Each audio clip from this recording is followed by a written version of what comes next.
അതേ CPM-ന് അവസാനത്തെ മന്ത്രിസഭ എന്ന് പറയുന്നത്, അല്ലെങ്കിൽ തെരഞ്ഞെടുക്കപ്പെട്ട ഒരു സംവിധാനം എന്ന് പറയുന്നത് രണ്ടാം പിണറായി സർക്കാരാണ് എന്ന് പറയുന്ന നിലയിലേക്ക് അയ്യപ്പൻ കാര്യങ്ങൾ കൊണ്ടുചെന്ന് എത്തിച്ചിരിക്കുന്നു എന്നതാണ് ഇതെല്ലാം കൂടി അപഗ്രഥിച്ച് നോക്കുമ്പോൾ മനസ്സിലാകുന്നത്. അതായത് അയ്യപ്പന്റെ പൊന്നു കട്ടത് അവരുടെ അന്ത്യം കുറിക്കാനാണ്, CPM-ന്റെ അന്ത്യം കുറിക്കാനാണ്. നമസ്കാരം. പിണറായി സഖാവും CPM-ഉം ഈ കഴിഞ്ഞ 10 വർഷത്തിനുള്ളിൽ ആരോടെങ്കിലും പരാജയപ്പെട്ടിട്ടുണ്ടെങ്കിൽ അത് ശബരിമല ശ്രീ ധർമ്മശാസ്താവിനോടാണ്. അതാകട്ടെ ഹൈക്കോടതിയുടെ നേരിട്ടുള്ള ഇടപെടലിലൂടെ ശബരിമലയിൽ സ്വർണ്ണക്കൊള്ള അന്വേഷിക്കുന്ന സാഹചര്യം ഉണ്ടായിപ്പോഴും. പക്ഷെ ആ സമയത്തും തങ്ങളുടെ പ്രിയപ്പെട്ട സഖാക്കളെ, നേതാക്കളെ ഏതു വിധേനയും രക്ഷിക്കാനുള്ള സകലവിധ ശ്രമവും ഉണ്ട് എന്നുള്ളത് വസ്തുതയാണ്. അതിനുവേണ്ടി പലരെയും ബലി കൊടുക്കാൻ തയ്യാറുമാണ്. അവസാനം കടകംപള്ളിയെ അറസ്റ്റ് ചെയ്യും എന്നുള്ളൊരു അവസ്ഥ വന്നപ്പോൾ ഒരു ചാവേറിനെ ഇറക്കി, അല്ലെങ്കിൽ ഒരു ചാവേറിനെ സൃഷ്ടിച്ചിട്ട് കൊടുത്തുകൊണ്ട് അതിനെ അറസ്റ്റ് ചെയ്ത് കുറച്ചു കാലം അതിന്റെ പിന്നാലെ മാധ്യമങ്ങൾ പൊയ്ക്കൊള്ളും എന്നും കരുതി. ഇതിന്റെ തുടക്കം രാഹുൽ മാങ്കൂട്ടത്തിനെ പൂട്ടാനുള്ള ശ്രമം നടത്തിക്കൊണ്ടാണ്.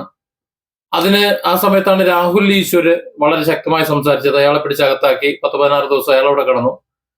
അതിനുശേഷം രാഹുൽ മാങ്കൂട്ടത്തെ ഒരു നിലയ്ക്കും പൂട്ടാൻ കഴിയില്ല എന്നുള്ള സാഹചര്യം വന്നപ്പോൾ, അതായത് വാർത്തകൾ എങ്ങനെയെങ്കിലും മാറണം, ശബരിമലയുടെ വാർത്തകളിൽ നിന്ന് മറ്റേതെങ്കിലും വാർത്തകളിലേക്ക് മാറിപ്പോണം, അതിനുവേണ്ടി രാഹുൽ മാങ്കൂട്ടത്തിന്റെ ആദ്യ കേസ് വന്നു നോക്കി.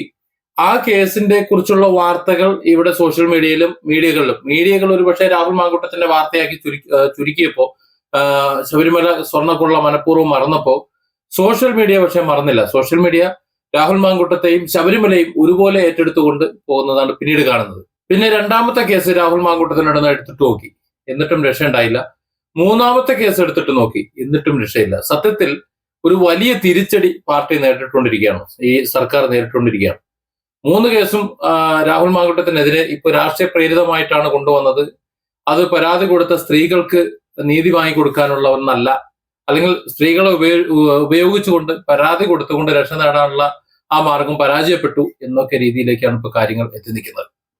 അതുകൊണ്ടാണ് ശബരിമല സ്വർണ്ണക്കൊള്ള ഏത് വിധേന മറയ്ക്കാനും അല്ലെങ്കിൽ വാർത്തകളാകാതെ നോക്കാനും ഒരു ചാവേറിനൊക്കെ അങ്ങോട്ട് ഉണ്ടാക്കിയിട്ട് കൊടുത്തുകൊണ്ട് എങ്ങനെയെങ്കിലും തങ്ങളുടെ നേതാവിനെയൊക്കെ രക്ഷപ്പെടുത്താനൊക്കെ നോക്കിയത്. ജയറാമിനെ അങ്ങനെ പൂട്ടാൻ നോക്കുന്നത്. ശബരിമലയിലെ സ്വർണ്ണപ്പാളി ആ സ്വർണം പൂശിയിട്ടോ അല്ലെങ്കിൽ പണിയെടുത്തിട്ടോ വരുന്ന വഴിക്ക് ജയറാമിന്റെ വീട്ടിൽ കൊണ്ടുവന്ന് ഒരു പൂജയൊക്കെ നടത്തി. ഇനി അതിന് കാശ് കൊടുത്തിട്ടുണ്ടോ ഇല്ലെന്ന് അറിയില്ല, കാശ് ഇടപാടുകൾ നടന്നിട്ടില്ല എന്നാണ് പറയുന്നത്. പക്ഷെ അങ്ങനെ വിശ്വസിക്കാൻ കുറച്ച് പ്രയാസമുണ്ട്. ചിലപ്പോൾ കാശുകൾ കൊടുത്തിട്ടുണ്ടാവും, അത് രേഖാമൂലമല്ലാത്തതുകൊണ്ട് തെളിവില്ലല്ലോ, കുറച്ചു മുമ്പ് നടന്ന സംഭവമല്ലേ. ഏതായാലും അങ്ങനെ ജയറാം ഇപ്പോ അതിൽ സാക്ഷിയായിട്ട് ഇതൊക്കെ സംഭവം ശരി തന്നെയാണ് എന്ന് സാക്ഷി പറയാൻ പറ്റിയ വന്ന സാഹചര്യത്തിൽ, അത് മാത്രമല്ല SITയുടെ അന്വേഷണത്തില് ഭക്തിയുമായിട്ടുള്ള ഒരു ബന്ധം മാത്രമേ ജയറാമിനുള്ളൂ എന്നും, അല്ലാതെ മറ്റ് സാമ്പത്തിക ഇടപാടുകളോ പോറ്റിയുമായിട്ടും മറ്റാരുമായിട്ടും മറ്റ് സാമ്പത്തികമായിട്ടും അല്ലാതെയുള്ള അവിഹിത അവിശുദ്ധ ഇടപാടുകളില്ല എന്നും ഒക്കെ മനസ്സിലാകുന്ന സാഹചര്യത്തിൽ അയാളെ വെറുതെ വിടുകയാണ്.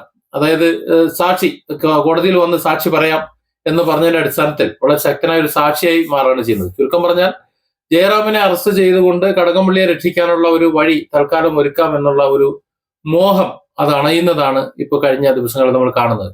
ഇങ്ങനെയൊക്കെ കാണിച്ചു കൂട്ടുന്നതിനൊക്കെ ചില കാരണങ്ങളുണ്ട്. വരുന്ന നിയമസഭാ തെരഞ്ഞെടുപ്പ് അത് അടുത്തു വരുന്ന ആസന്നമായി കൊണ്ടിരിക്കുന്ന സാഹചര്യത്തിൽ മുൻ മന്ത്രിയെയും പിന്നെ മറ്റു പലരെയും ഒക്കെ അറസ്റ്റ് ചെയ്തു കഴിഞ്ഞാൽ സ്വാഭാവികമായിട്ടും അത് വലിയൊരു ക്ഷീണം ഉണ്ടാക്കുമെന്നത് കൊണ്ടാണ് ജയറാമിനെ കുടുക്കിയിട്ടുകൊണ്ട് തങ്ങളുടെ നേതാക്കളെ തെരഞ്ഞെടുപ്പ് വരെയെങ്കിലും ഒന്ന് രക്ഷപ്പെടുത്തി നിർത്താൻ വേണ്ടി ശ്രമിക്കുന്നത്. അതിന്റെ മേൽ SITയുടെ മേൽ വളരെ വലിയ ഒരു നിയന്ത്രണങ്ങൾ, അല്ലെങ്കിൽ അവരുടെ കയറ് കെട്ടിയിടാനുള്ള ശ്രമം അതൊക്കെ നടക്കുന്നുണ്ട്. പക്ഷെ അതൊക്കെ നേരത്തെ ഹൈക്കോടതിക്ക് അറിയാമായിരുന്നു എന്ന് വേണം കരുതാൻ. അതുകൊണ്ടാണ് വമ്പന്മാരെ എന്തുകൊണ്ടാണ് നിങ്ങൾ തൊടാത്തത്, അല്ലെങ്കിൽ അവരെ എന്തുകൊണ്ടാണ് അറസ്റ്റ് ചെയ്യാത്തത്, അവർക്ക് മേൽ എന്താണ് നിങ്ങൾ അന്വേഷണം പോകാത്തത് എന്നുള്ള നിരീക്ഷണങ്ങളൊക്കെ കോടതിയുടെ ഭാഗത്തു നിന്ന് വരുന്നത് അതുകൊണ്ടാണ്. അതായത് കോടതിക്ക് വളരെ വ്യക്തമായിട്ട് അറിയാം എങ്ങനെയാണ് എവിടെയൊക്കെയാണ് കാര്യങ്ങൾ പോകുന്നത് എന്ന്. ഫെബ്രുവരി 15 മുമ്പ് ബന്ധപ്പെട്ട് കോടതിയിൽ റിപ്പോർട്ട് കൊടുക്കണം എന്ന ഒരു സാഹചര്യം വന്നപ്പോ ഇപ്പൊ കടകംപള്ളിയെ തൽക്കാലം മാറ്റി നിർത്തിക്കൊണ്ട് പ്രശാന്തിനെ തൂക്കിയെടുത്തുകൊണ്ട് ഇട്ടുകൊടുത്തുകൊണ്ട് തൽക്കാലം രക്ഷപ്പെടുത്തേണ്ട ഒരു ഗതികേടിലേക്കാണ് കാര്യങ്ങളുടെ പോക്ക്. പക്ഷെ അവിടെയും വലിയൊരു അപകടമാണ്. പ്രശാന്തിനെ തൂക്കിയെടുത്തിട്ട് കഴിഞ്ഞാൽ മുൻ ദേവസ്വം മന്ത്രിയൊക്കെ പോയിട്ട് ഇപ്പോഴത്തെ ദേവസ്വം മന്ത്രിയുടെ മണ്ടയിലേക്കായിരിക്കും കാര്യങ്ങൾ വരിക. ഏതായാലും ഒരു വലിയൊരു പ്രശ്നത്തിലേക്കാണ് കാര്യങ്ങൾ പോയിക്കൊണ്ടിരിക്കുന്നത്. ഒന്നുകിൽ കടകംപള്ളിയെ കുരുതി കൊടുക്കണം, അതല്ലെങ്കിൽ വാസവനെ അറസ്റ്റ് ചെയ്യേണ്ട ഒരു സാഹചര്യം വരും എന്ന നിലയിൽ കാര്യങ്ങൾ പോകുമ്പോൾ CPM-എല്ലാം കൈവിട്ട കളിയാണ്. പിന്നെ ആകെയുള്ള ഒരു ശ്രമം എന്ന് പറഞ്ഞാൽ ഇതൊക്കെ ജനങ്ങൾ ചർച്ചയാക്കാതിരിക്കാൻ വേണ്ടിയിട്ട്, അതിനു വേണ്ടിയിട്ടാണ് രാഹുൽ മാങ്കൂട്ടം അടക്കമുള്ളവരുടെ പിന്നാലെ മാധ്യമങ്ങളെ വീണ്ടും തിരിച്ചു വിട്ടുകൊണ്ടിരിക്കുന്നത്. രാഹുൽ മാങ്കൂട്ടത്തിന് എതിരെയുള്ള കേസ് നിലനിൽക്കില്ല എന്നുണ്ടെങ്കിലും അത് തന്നെ കുത്തിപ്പൊക്കി എന്തെങ്കിലും ചെയ്യാൻ പറ്റുമോ എന്ന് നോക്കിക്കൊണ്ടിരിക്കുന്നത്. ഇവരൊക്കെ കരുതിയത് ഈ സ്വർണ്ണപ്പാളിയും അതുപോലെ ദ്വാരപാലക ശില്പങ്ങളും പിന്നെ കട്ടിളപ്പടിയും മച്ചും അതിനുള്ളിലുള്ള ബാക്കിയെല്ലാം ഓടടക്കം അതെല്ലാം ഇളക്കിക്കൊണ്ട് പോയി കഴിഞ്ഞാൽ തങ്ങൾക്ക് അതുകൊണ്ട് അതിന്റെ ഒരു വിപണി വിലയല്ല അതിന്റെ കണക്കൂട്ടൽ എന്ന് പറയുന്നത്. വ്യക്തിപരമായിട്ടുള്ള ഒരു മൂല്യം അതിനുണ്ട്. ശബരിമലയിൽ നിന്ന് കൊണ്ടുപോകുന്നതാണ് എന്നതുകൊണ്ട് അതിന്റെ മൂല്യം അതിനുണ്ട്. ആ മൂല്യമെല്ലാം അവരുടെ സ്വത്താക്കി മാറ്റിക്കൊണ്ട് രക്ഷപ്പെടാമെന്ന് കരുതിയിട്ടുണ്ടാവും. കാര്യം അധികാരം അവരുടെ കയ്യിലാണ്, പോലീസ് അവരുടെ കയ്യിലാണ്, മറ്റെല്ലാ സംവിധാനങ്ങളും അവരുടെ കയ്യിലാണ്, ദേവസ്വം ബോർഡ് അവരുടെ കയ്യിലാണ്. അപ്പോൾ അങ്ങനെ വരുമ്പോൾ ഇതൊരിക്കലും ആരും അറിയില്ല എന്ന് കരുതിയിട്ടുണ്ടാകണം. അതുകൊണ്ടാണല്ലോ ഇത്ര ഭീകരമായ ഒരു കൊള്ള നടന്നത്. അതും ശബരിമല പോലെ ഒരു സ്ഥലത്ത് നിന്ന് ഇങ്ങനെ കൊള്ളയെടുത്ത് അടിക്കുമ്പോൾ അതിന്റെ ഒരു പ്രസക്തി അത്രത്തോളം വലുതാണ്. ഇതൊരിക്കലും കണ്ടുപിടിക്കപ്പെടില്ല എന്ന് കരുതിയത് അവരുടെ തന്നെ ഉദ്യോഗസ്ഥന്മാരും അവരുടെ തന്നെ തന്ത്രി അടക്കമുള്ള മുഴുവൻ ആൾക്കാരും അവരുടെ തന്നെ ആൾക്കാരാണ് എന്ന് വരുമ്പോൾ സ്വാഭാവികമായിട്ടും ആരും അറിയാൻ പോകുന്നില്ലല്ലോ.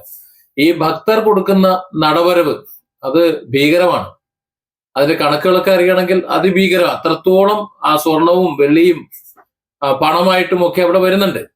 അതൊരു ബിസിനസ് ആയിട്ടാണ് നമ്മുടെ സർക്കാർ, പിണറായി സർക്കാർ അല്ലെങ്കിൽ CPM കണ്ടിട്ടുള്ളത് എന്ന് വേണം കരുതാൻ. അതുകൊണ്ടാണ് അതിന്റെ കീ പൊസിഷനിൽ ഉൾപ്പെടെയുള്ള മറ്റു പൊസിഷനുകളിലെല്ലാം തങ്ങൾക്ക് വേണ്ടപ്പെട്ടവരെ നിയമിക്കുന്നത്. അല്ലെങ്കിൽ അതുകൊണ്ട് കാര്യമില്ലല്ലോ. അതിന്റെ ഭരണം നന്നാവാൻ വേണ്ടിയിട്ടാണ്, അല്ലെങ്കിൽ ദേവസ്വം ബോർഡിനെ നന്നാക്കാൻ വേണ്ടിയിട്ടാണ്, അതിന്റെ കീഴിലുള്ള ക്ഷേത്രങ്ങളുടെ പരിരക്ഷയ്ക്ക് വേണ്ടിയിട്ടാണ്, അവിടുത്തെ സ്വത്ത് മുതലുകൾ സംരക്ഷിക്കാൻ വേണ്ടിയിട്ടാണെന്നുണ്ടെങ്കിൽ അതിനെ കഴിവും പ്രാപ്തിയും ഉള്ളവരെ രാഷ്ട്രീയം നോക്കാതെ നിയമിക്കുകയല്ലേ ചെയ്യുക.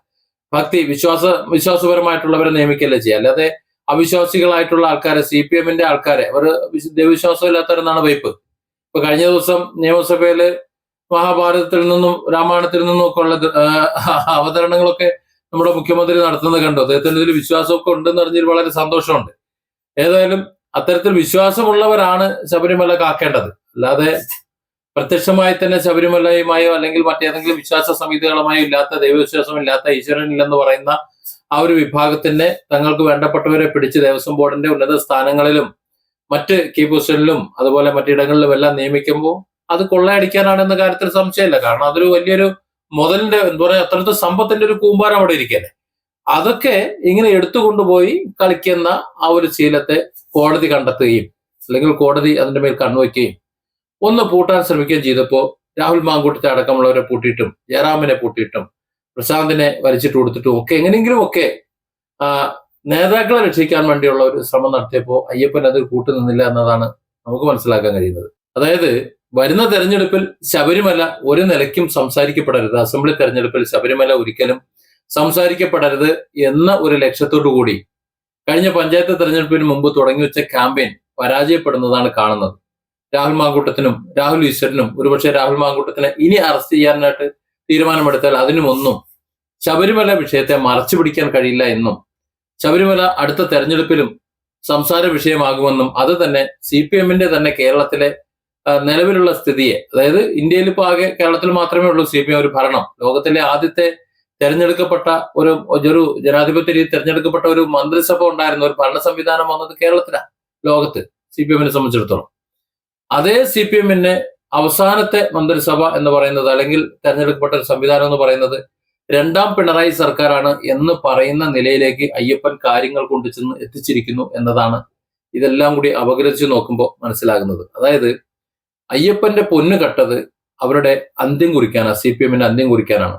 അതിനാരൊക്കെ ഇറങ്ങി പുറപ്പെട്ടിട്ടുണ്ടോ അവരെല്ലാം സമാധാനം പറയാതെ ഇവിടുന്ന് കടന്നു പോകാൻ കഴിയില്ല എന്നതിന്റെ ഏറ്റവും വലിയ തെളിവാണ് ഇപ്പോൾ നടക്കുന്ന സംഭവ വികാസങ്ങൾ. Different angles. Don't forget to subscribe and support this channel.